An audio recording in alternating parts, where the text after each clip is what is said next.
So the American Transcendentalists were a group of people who weren't simply reading about and thinking about utopian life.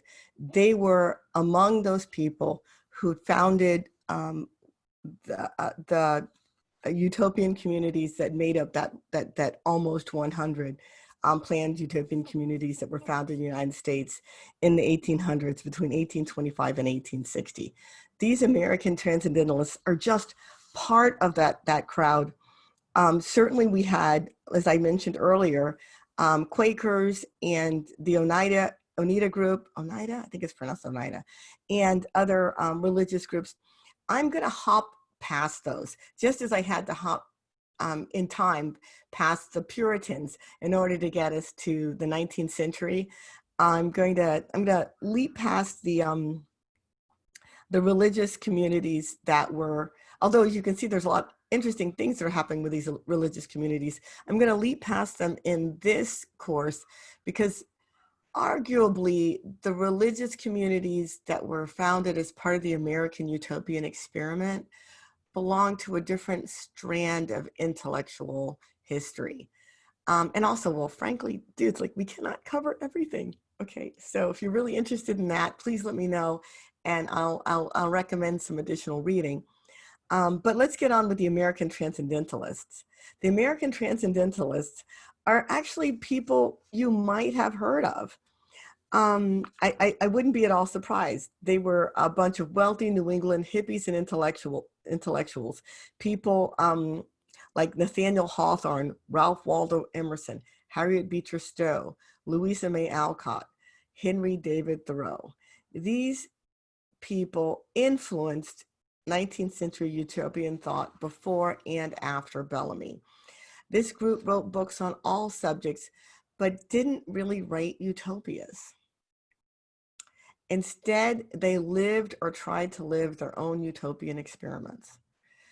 The two most notable examples from the transcendental community communal living experiments were Brook Farm Institute of Agriculture and Education and Fruitlands. So let's take Brook Farm.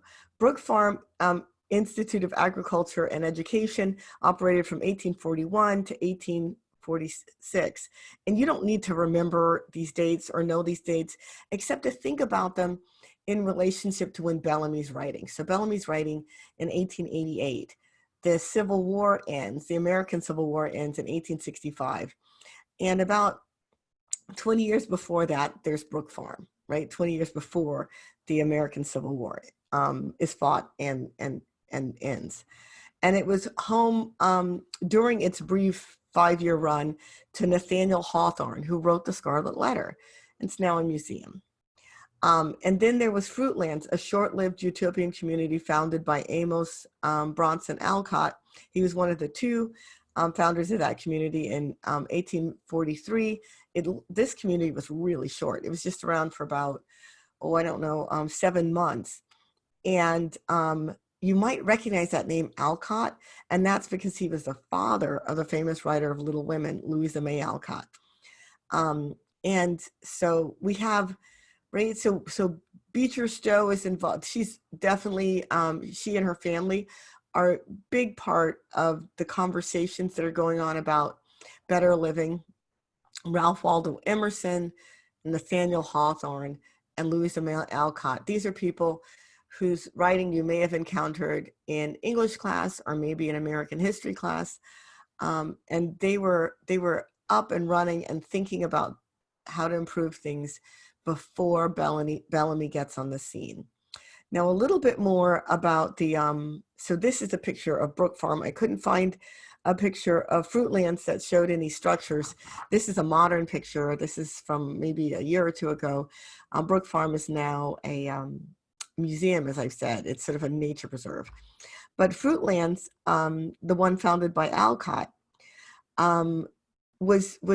they had some very specific tenets. They said, so here's a tenant is just an idea, like not a tenant like somebody who lives with you.